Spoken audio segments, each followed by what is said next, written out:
তো শুরুতেই আমার ঢং দেখতে থাকো। তো hi guys, welcome back to my YouTube channel Pooja's lifestyle. কেমন আছো তোমরা সবাই? তোমাদের সবাইকে আবার ওয়েলকাম জানাই আমার নতুন একটা ভিডিওতে। তো চলো লেটস স্টার্ট। হাই গাইজ, আজকে হচ্ছে রবিবার আর বাইরে প্রচুর বৃষ্টি হচ্ছে, মানে প্রচুর বৃষ্টি হচ্ছে। শুক্রবার রাত থেকে বৃষ্টি নেমেছে প্রায় 11টা নাগাদ। শনিবার সারাদিন বৃষ্টি হলো, আজকে রবিবার, আজকেও সারাদিন বৃষ্টি হচ্ছে। আর আশা করছি সোমবারেও বৃষ্টি হবে। সোমবার দিন হয়তো আস্তে আস্তে রিকভার করবে। তো প্রচুর বৃষ্টি হচ্ছে, তো তাই ভাবলাম ছোটোখাটো একটা ব্লগ করে নিই। ঘরে বসে বৃষ্টির দিনে তো কিছু করার নেই।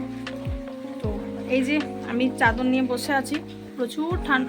আমার একটু সকাল থেকে একটু ঠান্ডাই লাগে, মানে ঘুমের থেকে ধরো একটু বেশ জড়িয়ে সরিয়ে ঘুমিয়ে থাকি। হুট করে উঠলেই পরে দেখবে একটা বৃষ্টির ওয়েদার, বেশ একটা ঠান্ডা ঠান্ডা ভাব লাগে। সেই জন্য আমি সকাল থেকে এই যে চাদরটা নিয়ে বসে আছি। ওয়েদারটা দেখলে তো বুঝতেই পারবে। তার উপরে আবার রবিবার, মাংস খাওয়ার দিন গাইজ। দেখাবো অবশ্যই দেখাবো। আমি রান্না করব, সব রেডি করাই হয়ে গেছে। আস্তে আস্তে এখন রান্নাটা করব। আর সেরকম কিছু নেই। দুপুরবেলা ঘুমের থেকে উঠেছি ওই 10টার সময় সকাল। আমি যখন উঠবো সেটাই ভোর, এরকম একটা ডায়লগ আমি অনেকদিন আগে শুনেছিলাম যে আমি যখন উঠবো সেটাই হচ্ছে সকাল। যদিও 10টার সময় হয়তো সকাল থাকে না, বা অনেকে এর থেকেও লেট করে ওঠে আমি জানি, কিন্তু আমার একটু লেট হয়ে গেছে। 10টার সময় ঘুমের থেকে উঠেছি, তো সেই জন্য না, মানে কালকে রাতে টুকটাক কাজ বাজ সব করে রেখেছিলাম, তো মাথায় অত চাপ ছিল না। তো সেই জন্য একটু লেট করে উঠলাম, ঘুমিয়েছিলাম, মাও একটু লেট করে ডাকলো।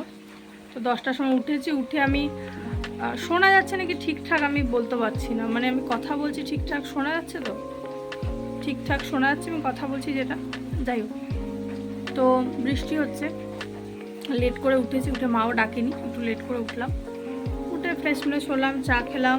ওটা তোমরা শর্টসে দেখতে পাবে সকাল থেকে কী করেছি। আমি একটা শর্টসও করেছি সকাল থেকে, সেটা অবশ্যই দেখবে। আমি লিঙ্ক তোমরা চ্যানেলে ঢুকে দেখে নেবে শর্টসে।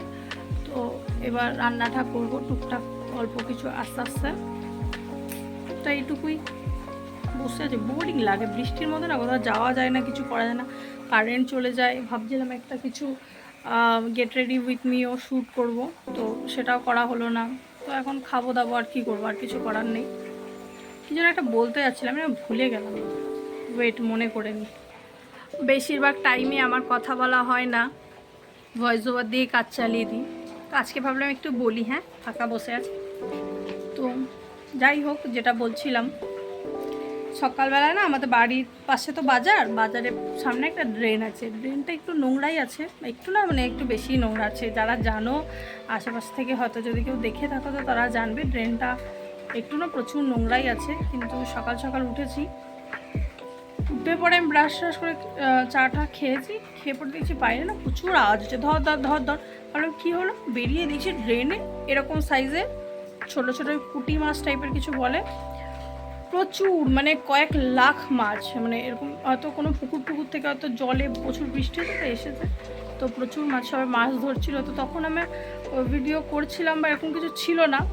আমি সেটা জাস্ট একটা ক্লিপ তুলে রেখেছি, আমি শর্টসে দেখাবো তোমাদেরকে। তাও শেষের দিকে একদম, মানে আমি জাস্ট ঘুমের থেকে উঠে জাস্ট বাইরে গেছি, তখনই আমি দেখছি অনেকে বলছে এরকম মাছ মাছ মাছ। তো আমি না ভিডিও করব, বা বাইরে বৃষ্টি হচ্ছে, অ্যান্ড্রয়েড ফোনে ভিডিও করি, ফোন নিয়ে যাওয়ার কথা আমি চিন্তাও করিনি। আর লাস্টেবেলা ঠিক আছে, একটু ভিজে পুড়ে গিয়ে একটু ছোটোখাটো একটা ক্লিপ নিয়ে রাখি। তো একদম শেষে যখন সবার মাছ ধরা হয়ে গেছে, তখন আমি ছোট্ট একটা ক্লিপ রেখেছি, তখন হয়তো তোমাদেরকে মাছ দেখাতেও পারিনি। তো যেটুকু আছে সেটুকুই দেখাবো। সেটা ওই জন্য বললাম যে শর্টসটা দেখবে, আমি আজকে একটা শর্টস দিয়ে দেবো, তো শর্টসটা অবশ্যই চেক আউট করে নিও। তো চলো এবার রান্না করি, আর কি করবো। আমি যে মেন একটা কথা বলতে গেলাম না, আমি সেটাই ভুলে গেলাম। কমেন্ট করো গাইজ, একটু কমেন্ট করো, একটু কমেন্ট করে আমার রিচটা বাড়িয়ে দাও। খেতে পাই না গাইজ ভিডিও না করলে, পেটের দায়, কি করব বলো, ভিডিও না করলে খাওয়া জোটে না। একটু কমেন্ট করে আমার রিচটা বাড়িয়ে দাও।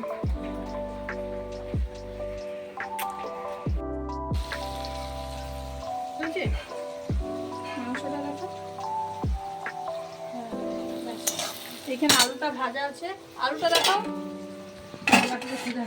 আলুটা ভাজা আছে এখানে। আলু ভাজা যেটা আগেই হয়ে গেছে, এখানে মশলাটা কষা আর আজকে চিকেন হবে, আজকে রবিবার।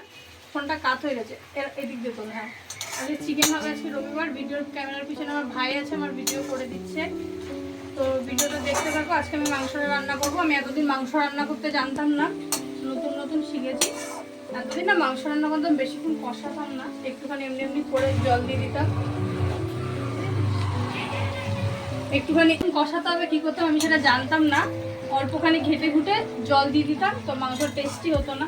তো এখন আমি শিখেছি করতে করতে, সব কিছু তো একবারে হয় না। তো এখন আমি অনেক মাংস নষ্ট করে খারাপ করে রান্না করতে করতে আমি এখন শিখেছি। তো তাই জন্য এখন আমি এটা রান্না করি, কারণ আমি আর একদম ভালো আর একদম পুরো পারফেক্ট করতে চাই। সেই জন্য আমি প্রচুর মাংস আর যখনই হয় আমি রান্না করার চেষ্টা করি টেস্টি করে।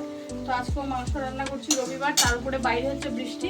একবার তোমাকে বলবো, তুমি আমার কথা বলা হয়ে গেলে এবার বাইরে থেকে একটু বৃষ্টিটা দেখি আমরা, যে কীরকম পরিমাণে আমাদের এখানে না মোটামুটি এখন সব জায়গাতেই প্রচুর বৃষ্টি হচ্ছে। সবাই হয়তো এখন মাংস খাচ্ছে, মার্কেটে মাংস খাওয়ার দাম অনেক বেড়ে গেছে, মাংসের দাম।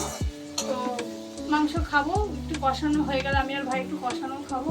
তো চলো কী কী করছি না করছি দেখতে থাকো। যাও একটু বাইরে থেকে বৃষ্টিটা দেখিয়ে নিয়ে এসো। টানা 2-3 দিন ধরে দেখতেই পাচ্ছ কীরকম পরিমাণে বৃষ্টি হচ্ছিল, প্রচুর ঝমঝম করে বৃষ্টি হচ্ছে সকাল থেকে।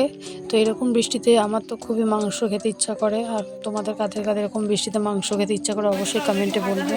তো মশলার মধ্যে আমি দেবো এখন রসুন বাটা, কাঁচা লঙ্কা বাটা, না সরি এটা আদা বাটা, কাঁচা লঙ্কা বাটা, রসুন বাটা, এখানে আছে জিরে, গোলমরিচ বাটা। তো সব একসাথে মিক্স হয়ে গেছে। তো আমি মশলাটা এখন দিয়ে দেবো, দিয়ে মশলাটাকে ভালো করে কষিয়ে নেবো। দেখতেই পাচ্ছ সব মশলাটাকে ঢেলে দিলাম। এখন মশলাটাকে বেশ অনেকক্ষণ ধরে কষাবো, নুন, হলুদ আর একটু সামান্য পরিমাণে লঙ্কার গুঁড়ো দিয়ে। তো মশলাটা কষতে থাকো। আমি এর মধ্যে এখন দেবো লবণ। আমার না আলাদা করে ভয়েস ওভার দিতে ভালো লাগে না, তাই জন্য আমি একবারে এখন গাছ ছেড়ে দেবো। এই যে একটু লবণ দিলাম, বেশি করেই দিলাম কারণ মাংসটাও দেবো। তো এই যে এবার দিলাম হলুদ, হলুদটাও বেশি দেবো কারণ এরপরে মাংসটাও যাবে। তো দেখতেই পাচ্ছ অনেকটা পরিমাণে হলুদ দিলাম, আর একটু লাগবে পরে দেবো। এরপরে দেবো আমি লঙ্কার গুঁড়ো 1 চামচ, আর অল্প একটু দিলাম, কাঁচা লঙ্কা দিয়েছি তাই। এবার চলো মশলাটা কষিয়ে নিই ভালো করে। তোমাদের হলুদের পরিমাণটা বেশি লাগতেও পারে, কিন্তু মাংসটা দিলে ঠিকঠাক করে। তারপর মশলার প্লেট ধোয়া জলটা দিয়ে দিলাম। এবার এই জলটা দিয়ে ভালো করে মশলাটা কষবো অনেকক্ষণ কষবো। তো এই হচ্ছে আমার ক্যামেরাম্যান ভাই, আমার মাঝে মাঝে ভিডিও করে দেয় না, আমি অনেক ডাকি হাত পা ধরে ওকে পাওয়া যায় মাঝে মাঝে ভিডিও করার জন্য। তো ভাই তাও কালকে যে ভিডিওটা করে দিয়েছে খুব ভালোই করে দিয়েছে, আজকে আবার এসে বসে আছে। তো আমি বললাম একটু ভিডিও করা যাক। হ্যাঁ, ওরা হাত পা ধরে ওকে ডাকতে হয়। তো আজকে এসেছিলো বেচারাকে হাত পা ধরে আমি বললাম তাহলে একটা ছোটোখাটো ভিডিও হওয়া যাক, আমার চ্যানেলটায় তো পোস্ট করতে হবে, নাহলে রিচ কমে যাবে। সেরকম একটা ব্যাপার, মাঝে মাঝে ভিডিও না করলে রিচটা কমে যায়। তো সেই জন্য ভাইকে হাত পা ধরে ডাকিয়েছি। তো থ্যাংক ইউ। যেদিনকে আমি অন ক্যামেরায় বললাম যেদিনকে আমি ভালো ইউটিউবার হব, ভালো না মোটামুটি হলেও যখন আমার ইনকাম হবে আমি ভাইকে পেমেন্ট দিয়ে দেবো। তাই জন্য ও এখন কাজ করে যাক, একদিন কি যেন বলে, একদিন না একদিন সফল হবো, তাই না? কর্ম করে যাও, ফলের আশা করো না। তো আমি ভাইকে বলতে চাই সেই জন্য যে তুমি কর্ম করে যাও, ফলের আশা করো না। যখন আমি ফল পাবো তখন আমি তোমাকেও ফল দিয়ে দেবো। তো এখানে ভিডিও করার সময় ভাই ছিল না, আমাকে একা একাই করতে হচ্ছে। একদিকে মাংসটা হাত দিয়ে ডালছি, আবার একদিকে ক্যামেরা অন করা রয়েছে। একটু অসুবিধার মধ্যেই হয়েছে মানে ভিডিওর ফুটেজটা নেওয়া, আর ফ্ল্যাশটাও অন করতে ভুলে গেছিলাম। তো যাই হোক মাংসটা দিয়ে নিয়েছি, এবার ভালো করে অনেকক্ষণ ধরে কষাবো। একটু পরে ভাই চলে এসেছিলো, তো তোমরা দেখতে পাবে যে কিভাবে করলাম। তো মাংসটা এখানে একা একা এক হাত দিয়ে কষাচ্ছিলাম আর এক হাত দিয়ে ক্যামেরাটা করছিলাম। মাংসটা ভালোভাবে কষানো হয়ে যাওয়ার পরে মাংসটা ঢেকে দিয়েছিলাম, যেহেতু হাত দিয়ে লাড়িয়ে কষাতে অনেকটা ব্যথা হয়ে যায় তাই ঢেকে দিয়েছিলাম। আর এক সাইডে ভাত হচ্ছিলো, তো ভাতটাকে ওখানে উপর দিয়ে নিলাম ফ্যান ছড়ানোর জন্য। আর দেখতেই পাচ্ছ মাংসটা ঢেকে কষাতে বেশ অনেকটাই জল বেরিয়েছে। মাংসটা এখন কষানো হয়েই গেছে, মাংসটা ঢেকে কষিয়েছি তাই একটু জল বেরিয়েছে। তো আমি জলটাকে একটু টানিয়ে বেশ ভালো করে কষিয়ে তারপরে আমি আর একটু জল দিয়ে দেবো। তো আমি এখন আলুটা দিয়ে দিচ্ছি। হ্যাঁ, আমি আলুটা আগে দিতে হতো, এখন আলুর কথা মনেই ছিল না। এই দেখো এরকম যারা রান্না করে তাদের প্রায় দিন হতেই থাকে, এটা কোনো হিউজ ম্যাটার না। আমার এখন খেতে খেতে অভ্যাস হয়ে গেছে, কিন্তু যেই সব নেকু মামুনিরা দুদিন রান্না করতে আসবে বলবে ওই মাই গড আর যারা ডেইলি করবে তাদের মানে শরীর পড়ে গেলেও মানে হ্যাঁ ঠিক আছে, এটা তো নর্মাল, কারণ এটা কোনো ব্যাপার না। মানে একটু আগে আমি যেইভাবে ছ্যাঁকাটা খেয়েছি, যদিও নিজের সামান্য ভুলেই খেয়েছি, তাও সেটা বড় ব্যাপার না যে আমার কতটা ঠোসকা পড়েছে। গাইস কোথায়, এই যে দেখা যাচ্ছে, বুঝতে পারছো কিনা জানি না, এই জায়গাটা পুরোটা ঠোসকা পড়ে গেছে। না আর ওগুলো আগে দিয়ে দিলে ভালো ভালো কষতো। ঠিক আছে, এখন অনেকক্ষণ ধরে কষাবো। তো এরপরে মাংসটাতে বেশ জল দিয়ে দিলাম। আজকের মাংসটা একটু ঝোলঝোলি রাখবো, তাই জলটা একটু বেশি দিয়েছিলাম। আর মাংসটা নতুন রাঁধুনি তো তোমরা একটু ম্যানেজ করে নিও রান্নাটা। আর ঘরে দেখতে পাচ্ছ কি সুন্দর একটা বৃষ্টির মধ্যে প্রজাপতি ঢুকে গেছিলো, এরকম প্রজাপতি আমি ফার্স্ট টাইম দেখলাম। তো যাই হোক, এরপরে ঝোলটা ফুটেই উঠেছে, মানে প্রায় শেষের মুখে মাংসটা হয়ে গেছে। এরপরে আমি গরম মশলা দিয়ে দিচ্ছিলাম। আর এই টাইমে কিন্তু ভাই ছিল না, আমি কিন্তু একা একাই করেছি, এই ক্লিপগুলো একা একাই নিয়েছি। গরম মশলা দিয়ে তারপর আর একটু ফুটিয়ে, গরম মশলাটা বেশ একটু ফুটিয়ে নেবো, তারপরে মাংসটা নামিয়ে দেবো। আর মাংসটা খেতে কিন্তু খুবই ভালো হয়েছিল, মানে সত্যি বলতে খুবই, মানে মাংসগুলো এত সুন্দর সফট হয়েছিল আর খুবই ভালো হয়েছিল খেতে। আর কিন্তু আমি একটু ঝোল ঝোল নামিয়েছিলাম সেই জন্য, কিন্তু ঝোল আমি খাই, মানে ভালো লাগে একদম। গ্রেভিটা না ভাতের সাথে মানে খেতে অতটা ভালো লাগে না, ভাতের সাথে একটু আমার কাছে ঝোলই খেতে ভালো লাগে, তাই একটু বেশি ঝোল রেখেছিলাম। কিন্তু মাংসটা খেতে কিন্তু খুবই ভালো হয়েছিল। এবার অনেকে খায় না, কেউ কেউ কষা খায়, কিন্তু এই ভিডিওর চক্করে আমি কষা মাংস তুলে রাখতে ভুলে গেছিলাম, যেটা আমি খাবো বলে সকাল থেকে লাফাচ্ছিলাম। যাই হোক, মাংসের কালারটা দেখো কত সুন্দর এসেছে। এরপরে সন্ধ্যাবেলা বানাবো একটু পাস্তা, তাই জন্য এখানে ছাড়াচ্ছিলাম পেঁয়াজটাকে, এরকম কিউব কিউব করে কেটেছিলাম। আমি এরকম চাউমিন বা পাস্তাতে এইভাবে কিউব কিউব করে কেটে পেঁয়াজটা দিই, তো এইভাবে পেঁয়াজটাকে এইভাবে ছাড়িয়ে নিচ্ছিলাম। তো চলো দেখতে থাকো। তো পেঁয়াজটা এখানে হয়ে গেছে, আর এখানে আমি জলের মধ্যে একটু লবণ আর একটু তেল দিয়ে পাস্তাটাকে সিদ্ধ হওয়ার জন্য দিয়েছিলাম। প্রায় হয়ে গেছে, একটুখানি মতন বাকি আছে। তো চলো এবার লঙ্কাগুলোকে কেটে নিই। তো লঙ্কাগুলো এইভাবে কেটে নিচ্ছিলাম। আমি ফোনে কি সুন্দর চপিং করা দেখি সেইভাবে ট্রাই করছিলাম, কিন্তু চাকুটা আজকে একটু ধার ছিল না। তো যাই হোক, লঙ্কাগুলোকে এইভাবে না একটু নিমকির মতন শেপে কাটা যায়, একটু শপিং সুন্দর করে করলে দেখতেও ভালো লাগে। তো এখানে পাস্তাটাকে নামিয়ে এর উপরে একটু অয়েল ব্রাশ করে দিয়েছিলাম, যাতে পাস্তাগুলো একটার সাথে একটা চিপকে না যায়। চিপকে গেলে না দলা দলা হয়ে যায়, তাই একটু ভালো লাগে না, তাই একটু তেল ব্রাশ করে নিলে বেশ ভালো হয়। হাত দিয়ে মাখিয়ে নিলাম। আর এই যে পেঁয়াজটা লঙ্কাটা কাটা রয়েছে, এবার তেলটা গরম হয়ে গেলে পেঁয়াজ আর লঙ্কাটা এখানে আমি ভাজার জন্য দিয়ে দেবো। বেশ অনেকক্ষণ ধরে গ্যাসের ফ্লেমটা একটু হাই করে, একটু লাল লাল কালার হবে যখন। পেঁয়াজটা লঙ্কাটা ভাজা ভাজা হয়ে গেলে এর মধ্যে একটু লবণ দেবো, লবণ আর হলুদ আর লঙ্কার গুঁড়ো দেবো একসাথে, একটু বেশি বেশি করেই দিয়ে দেবো, কারণ পাস্তাটা দেওয়ার পরে এর মধ্যে আর কোনো কিছুই দেবো না। লবণ পাস্তাতেও দেওয়া আছে, সেইভাবে একটু পরিমাণ মতন তোমাদেরকে দিতে হবে। তো আমি পরিমাণ মতন একটু দিলাম বেশি করেই। তো এরপরে দেখতেই পাচ্ছ হলুদ দিলাম, লঙ্কার গুঁড়োটা দিয়ে দিলাম বেশি করে। এরপরে এর মধ্যে আমি দেব ডিম। তো দেখতেই পাবে এখানে আমি ডিমটা ফাটিয়ে দিয়ে দিলাম বেশ ভালো করে। এবার ডিমটাকে বেশ ঘাটিয়ে বেশ এই ঝুড়ো ঝুড়ো ডিম ভাজা যেরকম করে সেরকম করে নেবো। বেশ অনেকক্ষণ ধরে ঘাটাতে হচ্ছিলো, তো এরকম করে ঘাটিয়ে বেশ ঝুড়ো ঝুড়ো করে নেবো। তো যখন হয়ে যাবে, ঝুড়ো ঝুড়ো ব্যাপারটা চলে আসবে, তারপরে আমি সসটা দিয়ে নেব। তো আজকে এই সসটাই ছিল বাড়িতে, তো ভাবলাম এটাই করছিলাম। তো এই সসটা বেশ দিয়ে দেবো, বেশ অনেকটা পরিমাণেই দিয়ে দেবো। দেখতেই পাচ্ছ বেশ অনেকটা পরিমাণে সস দেবো। পরে আমি আরও একটু সস দিয়েছিলাম, কিন্তু সেটা ক্লিপটা নেওয়া হয়নি। তো যাই হোক, এই পরিমাণটা সসে দিয়ে বেশ সসটাকে ডিমটার সাথে বেশ ভালো করে মিক্স করে নেবো মশলাটার সাথে। তারপরে সামান্য পরিমাণ একটু জল দেবো, হালকা একদম, খুব একটা বেশি জল দেবো না। দেখবে যে ডিমটা আমার ঝুড়ো ঝুড়ো করে ভাজা হয়ে গেছে। এরপরে পরিমাণে সামান্য একটু জল দেবো, কারণ কি এই যে সসটা দিলাম, সসের মধ্যে যদি একটু জল দেওয়া না হয়, মানে সসটা খেলেই মশলাটার সাথে মেখে থাকবে, পাস্তার মধ্যে যাবে না।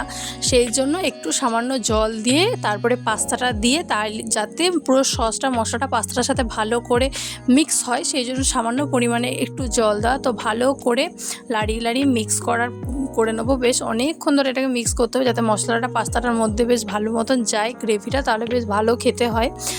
তো আগে না আমি অন্যরকম করে পাস্তা বানাতাম, তো তারপরে আমি এইভাবে শিখেছি, তো এইভাবেই বানাই। তো আর একটু উপর থেকে সস দিয়ে দিলাম, তাহলে একটু বেশ ভালো লাগবে খেতে। তো এইভাবে চলো ভালো করে নিই, মিক্স করে নিই। তো আমাদের পাস্তাটা প্রায় হয়েই এসেছে, শেষের পথে একদম। কিন্তু এই মিক্স করা ব্যাপারটা যতক্ষণ না পাস্তাটার জলটা একদম টেনে একদম শুকনো ব্যাপারটা হয়ে যাবে। তো দেখো হয়েই গেছে পাস্তাটা। এবার আমি নামিয়ে নিচ্ছি প্লেটে। তো ভাই আর আমি নিজে নেব, এই যে দেখতেই পাচ্ছ প্লেটে নামিয়ে নিলাম। খেয়ে কি বলি বলতো সেদিনকের মতন?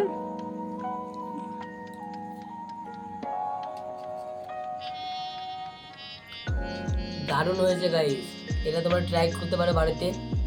আর এই চ্যানেলটাকে সাবস্ক্রাইব করে ফলো করবে। আর বেল আইকনটি দাবিয়ে যাবে, লাইক করে যাবে সব ভিডিওতে। বা গুড গুড গুড। তোর একটা রিভিউ চল। আপনারা একটু বানিয়ে খাবেন। ভালোই তো হয়েছে রে, সত্যি ভালো হয়েছে।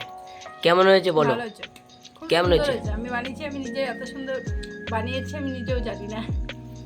খেতে খুবই ভালো লাগছে, খুবই ব্যালেন্সটা সব কিছু, নুন ঝাল একদম পুরো পারফেক্ট হয়েছে, ডিলিশিয়াস হয়েছে নাকি? ডিলিশিয়াস একদম দোকানের মতো। লোক দিতে সবাই। আর সসটাও